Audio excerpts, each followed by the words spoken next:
គុណសម្បត្តិនិងគុណវិបត្តិរបស់ស្រូវដែលយើងច្រូតចុងបាទបងប្អូនមើល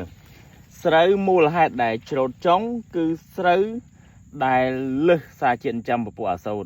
ហើយវាធ្វើឲ្យស្លឹករបស់ស្រូវហ្នឹងគឺទុនបាទស្លឹកមកខ្លាំងស្លឹកទុនអញ្ចឹងវាងាយធ្វើឲ្យដួលងាយចម្លងទៅជាជំងឺដោយសារតែបញ្ហាជំងឺរោគផ្សិតពេលណាដែលសន្សើមធ្លាក់បែបនេះសន្សើមក្រស្ងួតគឺវាងាយនឹងចូលបញ្ហារោគផ្សិតអញ្ចឹងបងច្បាស់ជាត្រូវការច្រូតចេញបាទការច្រូតចេញនេះវាមានគុណសម្បត្តិនិងគុណវិបត្តិទៀតបើយើងច្រូតត្រូវពេលស្រូវអត់ប៉ះពាល់ដល់បញ្ហាស្រូវទេគឺស្រូវនៅតែល្អផលនៅតែខ្ពស់ប៉ុន្តែបើយើងច្រូតមិនត្រូវពេលច្រូតយឺតច្រូតនៅពេលណាដែលស្រូវចាប់ផ្ដើមមូលដើមផើមហើយបងប្អូនមើលនេះណាដល់ពេលណាយើងច្រូតមកនេះវាប៉ះស្លឹកទងជ័យបែបនេះពេលដែលប៉ះស្លឹកទងជ័យវាអន់ទៅផលទៅវិញបាទនេះបងប្អូនមើលអញ្ចឹងស្លឹកទងជ័យនេះ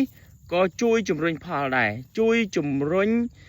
ការស្រូបយកសារជាតិចិញ្ចឹមបញ្ជូនមកគ្រាប់អញ្ចឹងបើសិនជាប៉ះដល់ស្លឹកទងជ័យបែបហ្នឹងស្រូវក៏រុញសម្លៃមិនសូវល្អប្រហែលដែរបងប្អូន